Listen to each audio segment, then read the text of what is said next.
नमस्कार, मैं डॉक्टर छाया सोनी, सहायक आचार्य, शिक्षा संकाय, काशी हिंदू विश्वविद्यालय, वाराणसी। स्वयं पाठ्यक्रम हिंदी भाषा एवं अध्यापन विधा, मॉड्यूल शीर्षक हिंदी भाषा शिक्षण की विभिन्न विधाएं एवं उनका शिक्षण में आपका स्वागत करती हूँ। आज व्याख्यान का शीर्षक है पद शिक्षण। इसके पूर्व हम लोगों ने गद्य शिक्षण पर बात की है, गद्य शिक्षण के विभिन्न तत्वों पर बात की है, गद्य शिक्षण के महत्व पर बात की है और गद्य शिक्षण की विभिन्न विधियां या प्रणालियां क्या होती है उस पर भी विस्तार से चर्चा की है। तो पद शिक्षण के अंतर्गत जिन बिंदुओं पर आज हम लोग विस्तार से चर्चा करेंगे वे इस प्रकार से हैं। पद शिक्षण के मुख्य तत्व, पद शिक्षण का महत्व, पद शिक्षण के उद्देश्य और निष्कर्ष।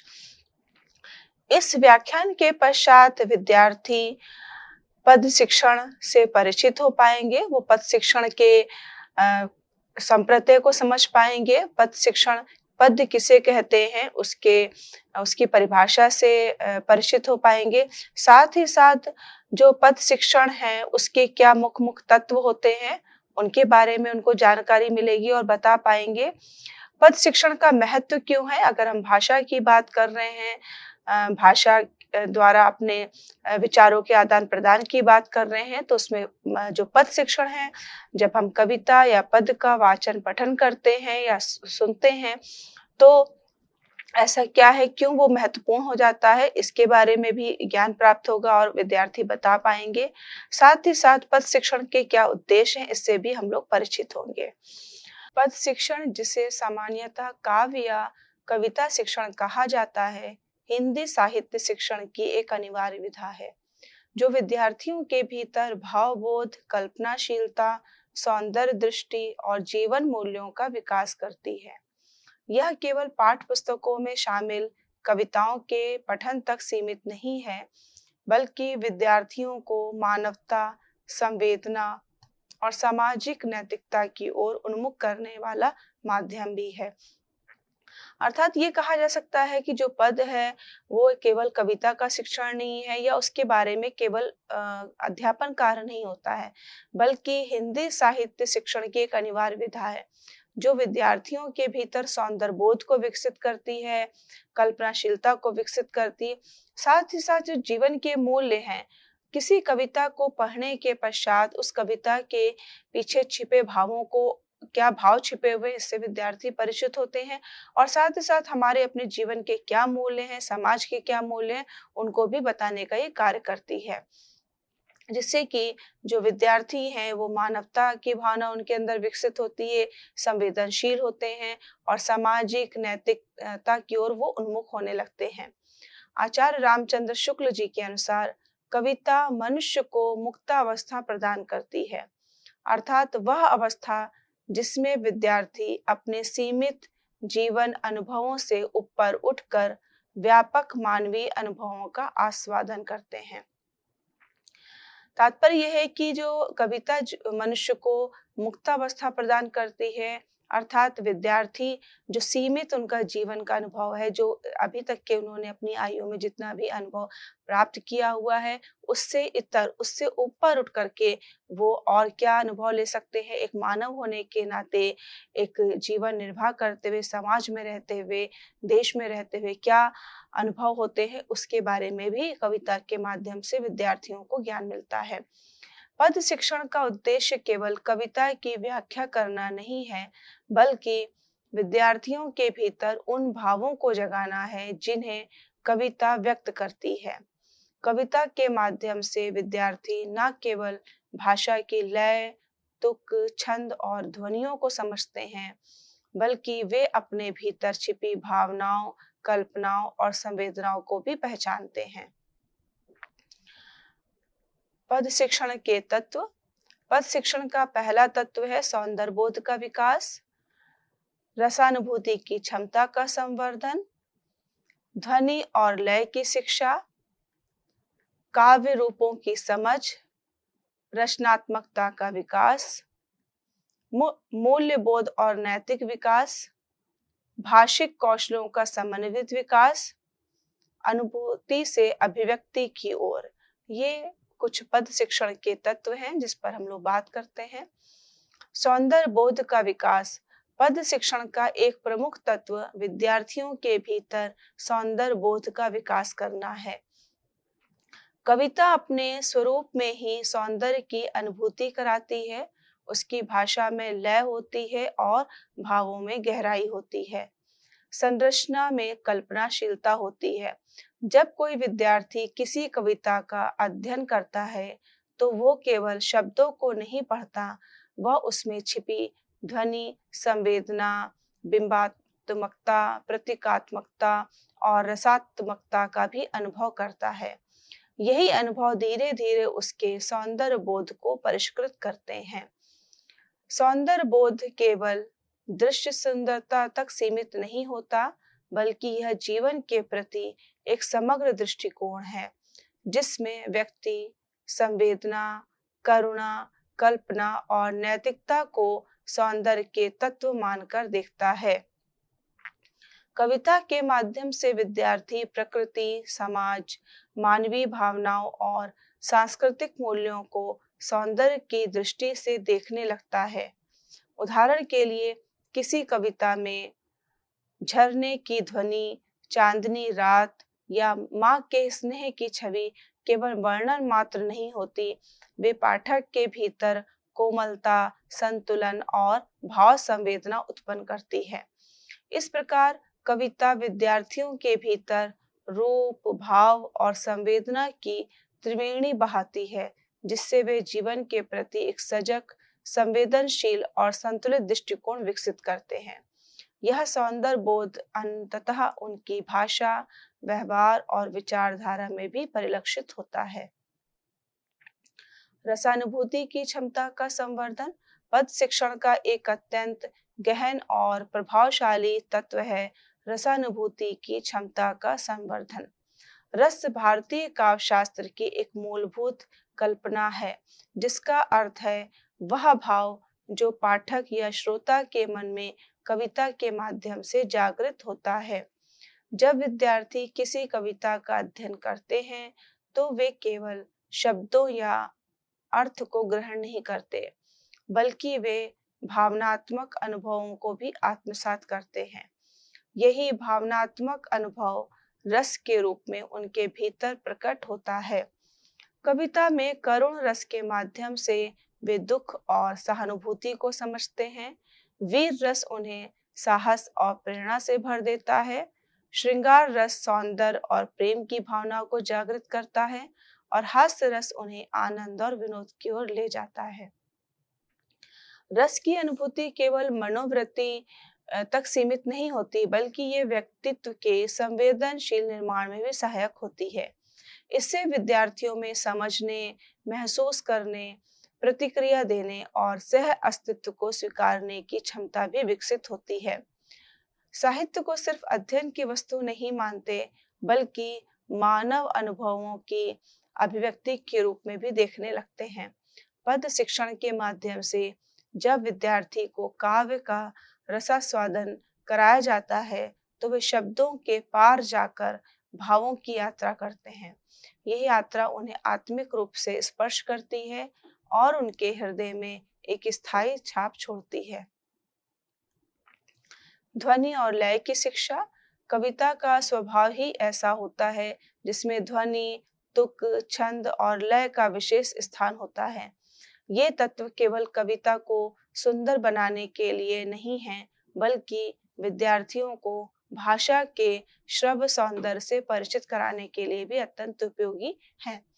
जब विद्यार्थी कविता का स्वसर पाठ करते हैं तो वे स्वाभाविक रूप से उच्चारण, विराम, स्वराघात और गति को नियंत्रित करना सीखते हैं। इससे उनकी ध्वनि चेतना विकसित होती है, जो किसी भी भाषा को प्रभावशाली ढंग से बोलने और समझने की आधारशिला होती है। कविता की लयात्मकता उन्हें सुनने और दोहराने की प्रवृत्ति के माध्यम से भाषा की ध्वनि व्यवस्था से सहज ही जोड़ देती है। छंद और तुकबंदी विद्यार्थियों में श्रवण संवेदनशीलता को जागृत करती है।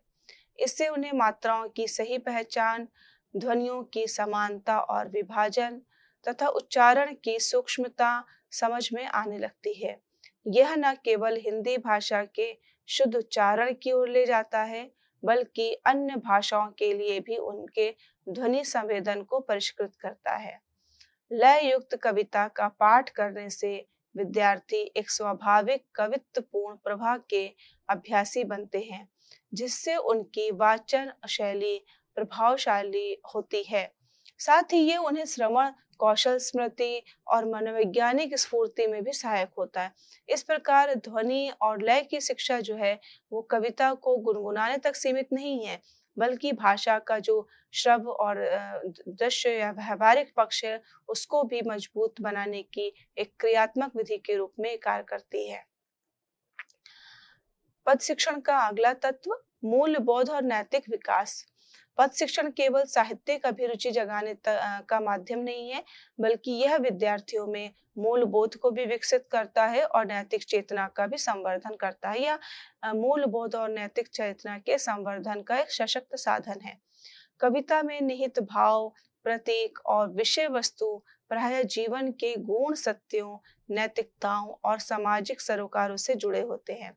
जब विद्यार्थी किसी कविता को सत्य, अहिंसा, देशभक्ति, परोपकार, प्रकृति प्रेम, नारी सम्मान या मानवता जैसे जीवन मूल्यों की प्रस्तुति से रूबरू करते हैं, तो ये उनके अंतर्मन में स्थायी प्रभाव छोड़ता है। अर्थात कविता के माध्यम से जो भी अहिंसा है, देशभक्ति है, परोपकारी सब मूल केवल उपदेशात्मक नहीं होते हैं, बल्कि इसकी भावना उनके अंदर विकसित होती है। अर्थात भावनात्मक स्पर्श और कलात्मक प्रस्तुतिकरण के कारण विद्यार्थियों में सहज रूप से उतर जाते हैं। उदाहरण के लिए देख सकते हैं कि अगर राष्ट्रभक्ति से ओतप्रोत कविताएं हैं, तो विद्यार्थियों में राष्ट्रीय चेतना जागृत करती हैं, जबकि करुण रस से परिपूर्ण रचनाएं विद्यार्थियों में दया, करुणा और सहानुभूति जैसे मूल्यों का बोध कराती हैं। यह नैतिक शिक्षण आरोपित नहीं होता, बल्कि स्वानुभूत और स्वीकृत होता है। तो इस प्रकार से जो कविताओं के माध्यम से नैतिकता की शिक्षा दी जा रही है, राष्ट्रीय चेतना की शिक्षा दी जा रही है, तो ये बलपूर्वक नहीं किया जाता है, बल्कि स्वानुभूत और स्वीकृत होता है, बल्कि विद्यार्थियों के द्वारा इसको स्वीकार किया जाता है। यही पद शिक्षण की एक प्रमुख विशेषता है। इस प्रकार पद शिक्षण विद्यार्थियों के आचार, विचार, व्यवहार और दृष्टिकोण में मूल्यों की नींव रखने में सहायक बनता है और उन्हें एक संवेदनशील, नैतिक और समाजोन्मुख नागरिक बनने की दिशा में प्रेरित करता है। रचनात्मकता और कल्पनाशीलता का विकास। पद शिक्षण विद्यार्थियों के रचनात्मक एवं कल्पनाशील मनोबल को जागृत करने का एक स्वाभाविक और प्रभावी माध्यम है। कविता में प्रयुक्त बिंबात्मक भाषा, प्रतीक, उपमाएं, अलंकार और छंद विद्यार्थियों को केवल भाव ग्रहण करने तक ही सीमित नहीं रखते, बल्कि उन्हें नवीन विचारों को सोचने, कल्पना करने और सृजन करने के लिए भी प्रेरित करते हैं। कविता की विषय वस्तु जब किसी दृश्य, भाव या अनुभूति को कलात्मक ढंग से प्रस्तुत करती है, तो विद्यार्थी उस दृश्य को केवल समझते नहीं हैं, बल्कि उसे अपने भीतर पुनः रचते हैं। यह पुनर्सृजन की कल्पनाशीलता को जन्म देता है, जो उनके भाषा और विकास को विचारशीलता का मूल आधार बनता है। पद शिक्षण विद्यार्थियों को कविता लेखन, संवाद निर्माण, चित्र आधारित कविता निर्माण और भावात्मक अनुच्छेद लेखन जैसी गतिविधियों के लिए भी प्रेरित करता है। उनके अंदर सृजनात्मक लेखन क्षमता विकसित करता है, स्वतंत्र चिंतन शक्ति विकसित करता है और साथ ही साथ आत्म अभिव्यक्तिगत आत्मविश्वास में भी वृद्धि होती है। जब छात्र कल्पनाशीलता के साथ किसी कविता की पुनर्रचना करते हैं या उस पर आधारित किसी दृश्य, नाट्यांश या कहानी की रचना करते हैं, तो वे कृत्रिम उत्तरदाता नहीं बल्कि सह निर्माता बनते हैं। इस प्रकार पद शिक्षण विद्यार्थियों में नवाचार, स्वतः अभिव्यक्ति और भाषिक प्रयोगशीलता को जन्म देकर उन्हें न केवल भाषा के अच्छे उपयोगकर्ता बल्कि सृजनशील व्यक्तित्व में परिवर्तित करता है। पद शिक्षण का महत्व क्या है? पहला है साहित्यिक दृष्टिकोण से। पद साहित्य को हिंदी साहित्य की प्राचीनतम और समृद्ध विद्या माना जाता है, जिसमें संक्षिप्तता के भीतर भावों की तीव्रता एवं सौंदर्य निहित होता है। कविता विद्यार्थियों को गद्य से भिन्न साहित्यिक संरचना, शैली और भाषा के कलात्मक प्रयोग से अवगत कराती है।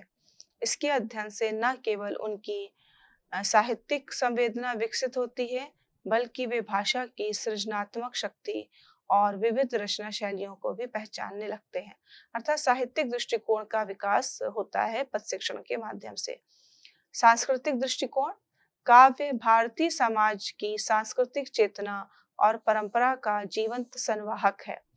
यह विद्यार्थियों को भारतीय धार्मिक प्रतीकों, सामाजिक मूल्यों, नैतिक विचारों और परंपरागत जीवन दृष्टि से परिचित कराता है।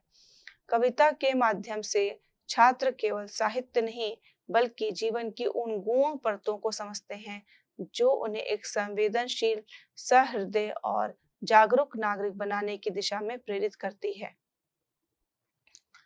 भाषा विकास के दृष्टिकोण से कविता में प्रयुक्त छंदों की लयबद्धता, अलंकारों की सज्जा, कल्पनाशीलता और शब्दों की चयनात्मक विद्यार्थियों की भाषिक अभिव्यक्ति को प्रशिक्षित करती है। अगर हम भाषा विकास के संदर्भ में पद शिक्षण के महत्व को देखेंगे तो इससे स्पष्ट होता है कि जो कविता है उसमें जो प्रयुक्त छंद हैं उसकी लयबद्धता, अलंकारों की सज्जा, कल्पनाशीलता और शब्दों की चयनात्मक विद्यार्थियों की भाषिक अभिव्यक्ति को प्रशिक्षित करती है। मतलब इन सब का प्रयोग करने से विद्यार्थी के अंदर जो भाषिक अभिव्यक्ति है, भाषा के माध्यम से संदर्भ अनुसार, प्रसंग अनुसार जो अभिव्यक्त करना चाहते हैं वो और अधिक परिष्कृत हो जाता है। पद शिक्षण से न केवल उनकी उच्चारण, प्रवाह और लय पर पकड़ बनती है, बल्कि ये भाषा को संप्रेषणीय और प्रभावशाली ढंग से व्यक्त करने की क्षमता भी विकसित करता है। कविता एक प्रकार से भावों को बोलने की कला सिखाती है।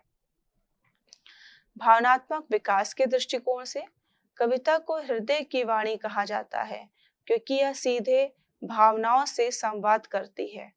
यह विद्यार्थियों में करुणा, प्रेम, सहानुभूति, त्याग और आत्मचिंतन जैसी मानवीय भावनाओं को जागृत कर भावनात्मक चेतना को पोषित करती है। शिक्षक जब कविता के माध्यम से इन भावों का संप्रेषण करते हैं तो विद्यार्थियों में आत्मबोध एवं जीवन के प्रति संवेदनशील दृष्टिकोण का विकास होता है। अर्थात भावनात्मक विकास के दृष्टिकोण से भी पद शिक्षण का बहुत महत्व है, क्योंकि अगर करुणा, प्रेम, सहानुभूति इन सब जैसे मानवीय भावनाओं को या मूल्यों को विकसित करना है तो इस तरह की कविताएं लिखी जाती हैं जिसमें इन मूल्यों की बात कही जा रही है और विद्यार्थी उन कविताओं का पठन वाचन करके उन मूल्यों को उचित प्रकार से समझते हैं। पद शिक्षण के सामान्य उद्देश्य, काव्य अभिरुचि का संवर्धन। पहला उद्देश्य काव्य के प्रति अभिरुचि जो है उसका संवर्धन करना, विद्यार्थियों में कविता के प्रति स्वाभाविक रुचि और प्रेम उत्पन्न करना, ताकि वे आत्मीयता एवं समर्पण भाव से काव्य का श्रवण कर सकें और उसमें निहित भावों को अनुभूत कर सकें। शुद्ध एवं भावप्रवण पाठ कौशल का विकास, विद्यार्थियों को शुद्ध, स्पष्ट एवं उचित उच्चारण, स्वराघात, लय तथा आरोह अवरोह के साथ कविता पाठ करने की योग्यता प्रदान करना। अर्थात शुद्ध एवं भावप्रवण, जो शुद्धता के साथ कविता का पाठ करने के योग बनाना, साथ ही साथ जो भाव छिपा हुआ है उसमें भी प्रवणता के साथ उसको समझना और उन भावों को ग्रहण करना, इसके योग्य बनाना, ताकि वे काव्य सौंदर्य का वास्तविक अनुभव कर सकें। काव्य रूपों की पहचान और सौंदर्य बोध, विद्यार्थियों को कविता, पद्य, गीत, भजन, प्रार्थना, दोहा, चौपाई आदि काव्य रूपों से परिचित कराना और उनमें निहित विशिष्टताओं को समझाकर उनमें रसास्वादन की क्षमता को विकसित करना। कवि काव्य की अनुभूति और भाव ग्रहण क्षमता, ये भी एक बहुत ही प्रमुख उद्देश्य है कि काव्य में निहित जो भाव हैं, कल्पनाएं हैं और अनुभूतियों को समझने के लिए तथा उसके साथ तादात्म्य स्थापित करने की मानसिक योग्यता विकसित करना। जो काव्य लिखा जा रहा है उसके अंदर जो भाव, कल्पनाएं, अनुभूतियां छिपी हुई हैं उसको समझना और उसके साथ तादाद में स्थापित करने की जो मानसिक क्षमता है उसका विकास करना। साथ ही रस, अलंकार, छंद आदि काव्य सौंदर्य के घटकों का परिचय कराना। साहित्यिक आलोचना की क्षमता का विकास करना। विद्यार्थियों को हिंदी साहित्य के प्रमुख कवियों की शैली और रचनात्मक विशेषताओं से अवगत कराना, जिससे उनमें काव्यालोचना, मूल्यांकन और आत्मविश्लेषण की योग्यता विकसित हो। कंठस्थीकरण की दक्षता का विकास करना। छात्रों में स्मरण शक्ति और कंठस्थ करने की कला को परिष्कृत करना ताकि वे उचित प्रसंगों में पठित अंशों का उद्धरण दे सकें और काव्य रचना के प्रति आत्मीयता बनाए रखें। मानसिक शक्तियों का विकास करना।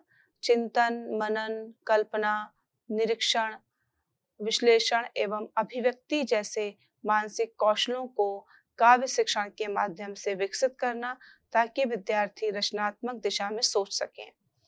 रागात्मक वृत्तियों का परिष्कृत करना। काव्य शिक्षण का या पद शिक्षण का एक प्रमुख उद्देश्य है कि जो रागात्मक वृत्तियां हैं उनका परिष्कार करना। काव्य के माध्यम से विद्यार्थियों की भावात्मक या भावनात्मक चेतना को सकारात्मक दिशा प्रदान करना, उनके भीतर सात्विकता, करुणा, वीरता, शांत भाव आदि उदात्त मानवीय गुणों का विकास करना। भारतीय संस्कृति एवं जीवन मूल्यों की शिक्षा।